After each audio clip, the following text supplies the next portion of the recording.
Welcome. I'd like to talk today about one of our newest acquisitions at the San Diego Museum of Art, this beautiful portrait by John Singer Sargent.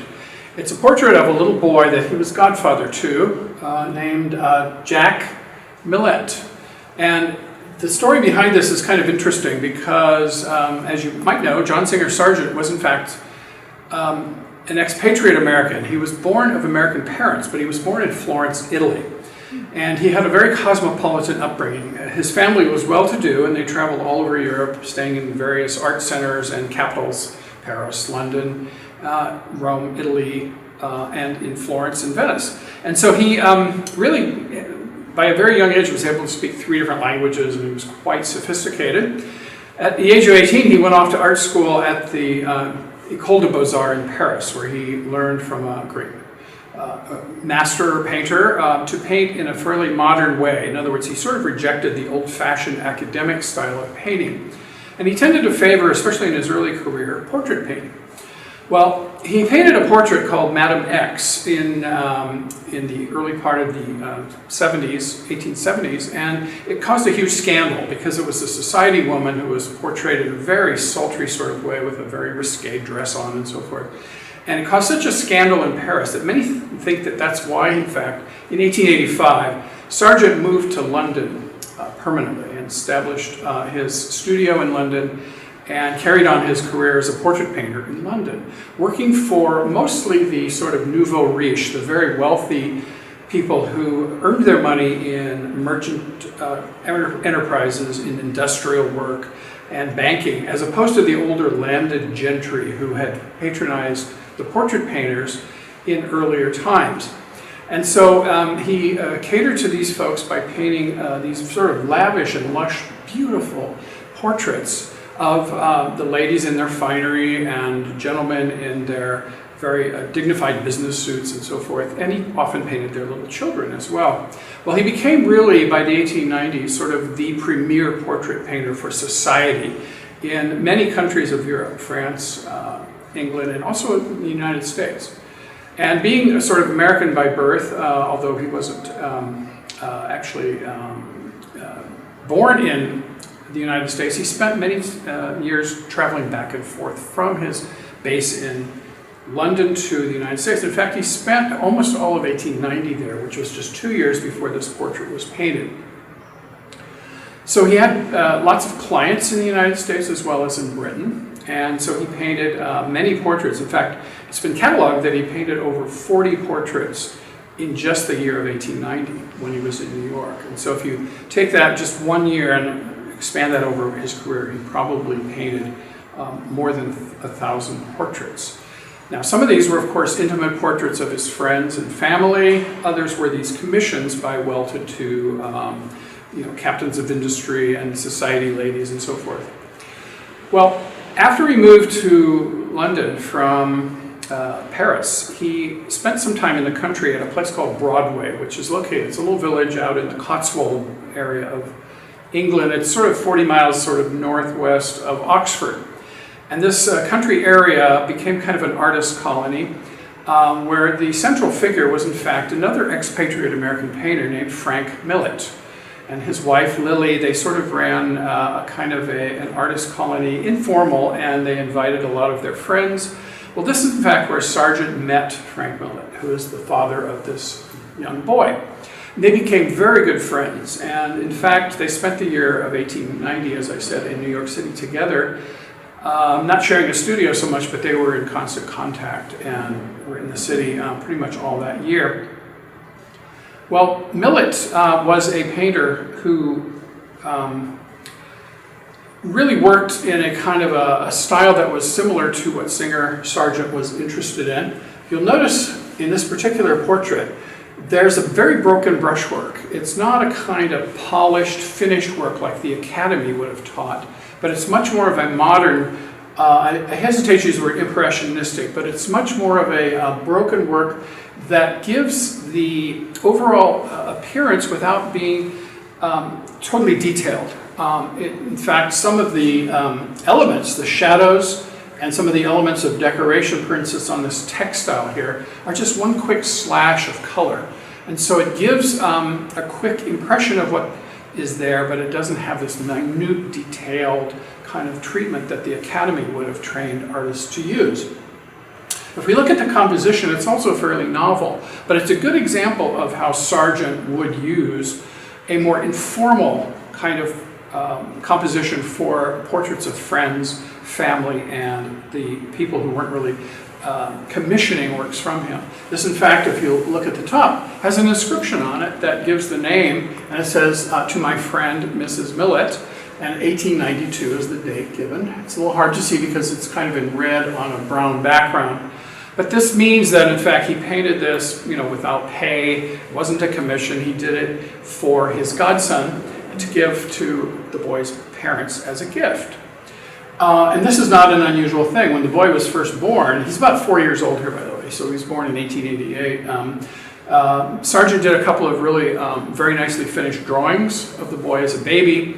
He also painted his older brother, Lawrence, and so he was very close to this family, and he made these portraits sort of as gifts to the family. You might wonder how the boy got the name that is given. It's listed here on the label. It's John Alfred Parsons Millet. Well, the first name John comes in honor, and in fact, John Singer Sargent. He's named for him because he was the boy's godfather, but also he was a very close friend of the father of this boy. But the middle names, Alfred Parsons, those are the names of another artist who was a friend of both of these artists, Alfred Parsons. He was a British painter, but he often mingled in this society of artists, if you will, this informal sort of grouping at Broadway in the Cotswolds of England. So the boy carries very distinguished pedigree in his names of two very important artists. The situation, as I started to describe, is very informal because the boy seems to be kneeling on the seat cushion of a chair or sofa and looking over the back at us. And so what we see on the back is an animal fur draped over it, and then over here sort of a loose fabric in a red background with sort of what appear to be sort of Asian motifs, perhaps bamboo or some kind of calligraphic design. This kind of throw that might have been put over a piece of furniture was quite common in this period of the 1890s, early 20th century. You can see the background is very dark and it's difficult to see anything in it, but over here on the left seems to be some sort of furniture. Some have said maybe it's a mantelpiece of a large fireplace. Others have said it looks more like a secretary or some kind of a piece of furniture that you might pull down a desktop and write at. The boy seems to be wearing what some have described as a nursery smock, or others have said is a nightshirt. It's white. You can see the very deep shadows where it's sort of folded with wrinkles and so forth. In other words, it's a very informal garment. He's not sitting there in his little sailor suit like children of his status would have worn normally in the daytime. And in fact, the light seems to be coming from below and illuminating him, and the whole room is dark. So a lot of people have speculated that this is probably a picture at night with artificial light in the room. Maybe the boy's been dressed to go to bed, and he's staying up late because his godfather is here, and he's taking sitting for a portrait for him.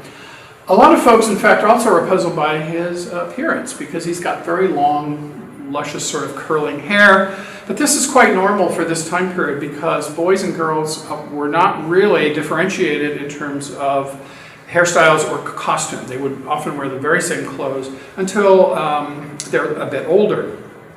When the boys begin to start wearing their knee socks and knickerbockers and so on, and then they long for that day when they can wear long pants because that shows they've reached manhood, and it comes in the teens. But he's only 4 here, so he's still dressed very much the same way a girl would be dressed in the nursery, and the long, luscious hair, which would be cut later when he gets older.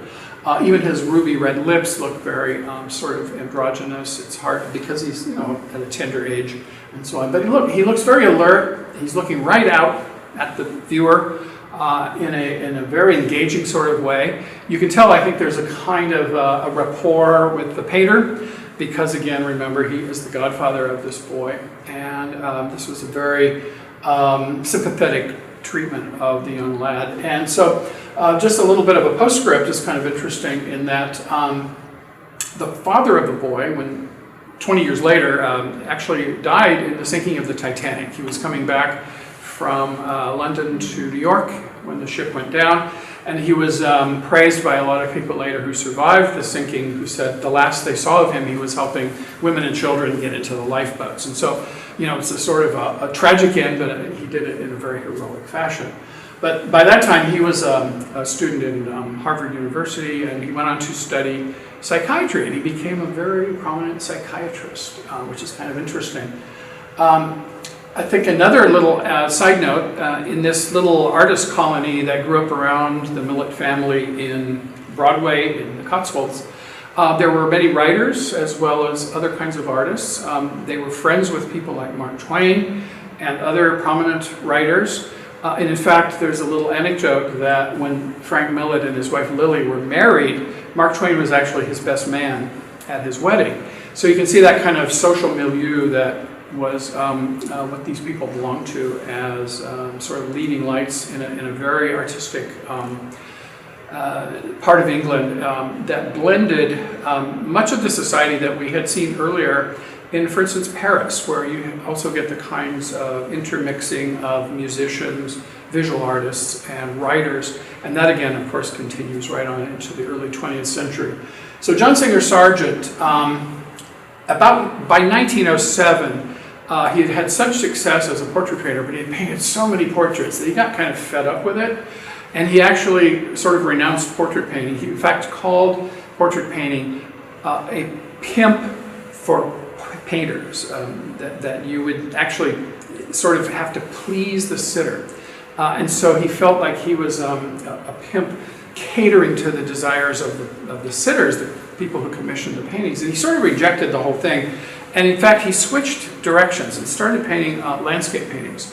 And in fact, he goes on to paint some magnificent scenes of the canals in Venice, of the dark alleyways in Venice, the old Byzantine church interiors of the society folks who lived in Venice, the American and British expatriates who lived there. Some really remarkable works in his later career. He died in 1925, and almost as soon as he died, his career sort of plummeted in terms of its reputation. A lot of critics looked down on his work. They saw him as a sort of frivolous artist who squandered whatever talents he had, just sort of catering to the gilded elites, the rich and famous and sort of frivolous classes, and he didn't do really serious work. And so he sort of languished with a rather bad reputation, really until about the late 60s or early 1970s, when he was sort of re-examined by scholars and by critics and dealers, who really found that his approach was so fresh and so vibrant and alive that he really has been misrepresented and misunderstood for a long, long time.